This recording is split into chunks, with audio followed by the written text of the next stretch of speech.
The sun was dipping below the horizon, casting long shadows across the dense forest.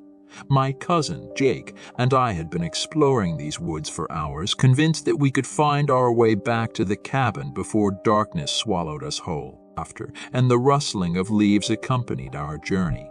But as the shadows deepened, the woods transformed into a labyrinth of uncertainty. "Are you sure this is the right way, Jake?" I asked, my voice betraying a hint of anxiety. "Of course, Mike. I've got an impeccable sense of direction," Jake replied with a confidence that was more bravado than certainty. As the night crept in, the once familiar surroundings became a haunting expanse of gnarled trees and twisting paths. We quickened our pace, hoping to stumble upon a landmark or a familiar clearing that would guide us home. The air thickened with tension, and I couldn't shake the feeling that unseen eyes were watching our every move. Jake sensed it too. I saw it in the way he clenched his fists and cast wary glances into the darkness. We pressed on, our footsteps echoing through the eerie silence. Eventually, we stumbled upon a dilapidated cabin, its windows shattered and the door hanging off its hinges. A chill ran down my spine as we cautiously stepped inside, the creaking floorboards protesting our intrusion. The air inside was stale, and dust particles danced in the dim light filtering through the broken window. "Maybe we can find a map or something to help us figure out where we are," Jake suggested, his voice a low murmur that matched the oppressive atmosphere. We rummaged through the debris, our fingers brushing against decaying furniture and forgotten relics of a time long past. A thick layer of dust coated everything, a testament to the solitude that had consumed this forgotten cabin. In the corner, I discovered a faded map, its edges curling with age. Excitement coursed through me as I unfolded it, only to be replaced by a sinking feeling in the pit of my stomach. The map held no resemblance to the terrain we had traversed. It was as if the forest we had been wandering through didn't exist on this mysterious chart.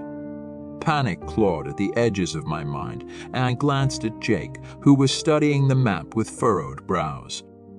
"This can't be right. It's like we're in a different place altogether," I stammered.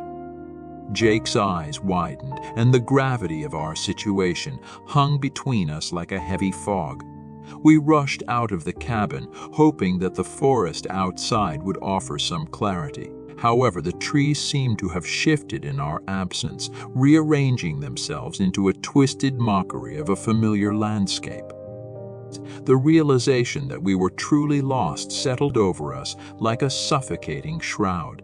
Ear gnawed at the edges of our sanity, and we trudged forward in silence, each step heavier than the last.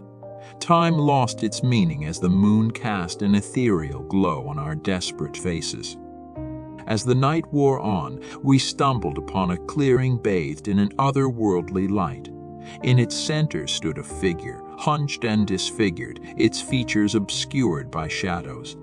A guttural moan escaped its twisted form as it limped towards us. A surge of terror seized me, freezing me in my tracks. Jake and I exchanged horrified glances, realizing that the twisted creature before us was a grotesque manifestation of our own fears. It mirrored the disorientation and despair that had consumed us since we entered this nightmarish labyrinth. "We need to get out of here, Jake. This isn't real.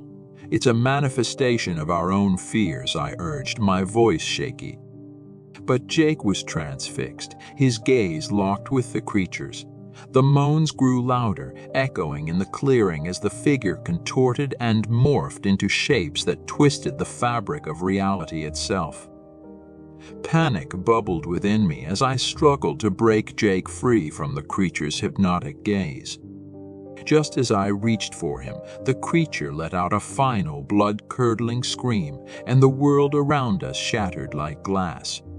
We found ourselves back in the familiar woods, the sun breaking through the thick canopy above. leaf washed over us, but the memory of that twisted creature lingered, a chilling reminder of the darkness that could consume even the closest of kin. As we stumbled out of the woods and into the clearing where our cabin stood, I couldn't shake the feeling that something had changed between Jake and me.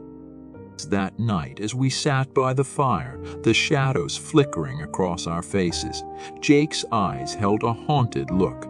Unspoken secrets hung in the air, twisting our reality into a tapestry of uncertainty. The forest had released us, but the true horror was the darkness within ourselves that we couldn't escape.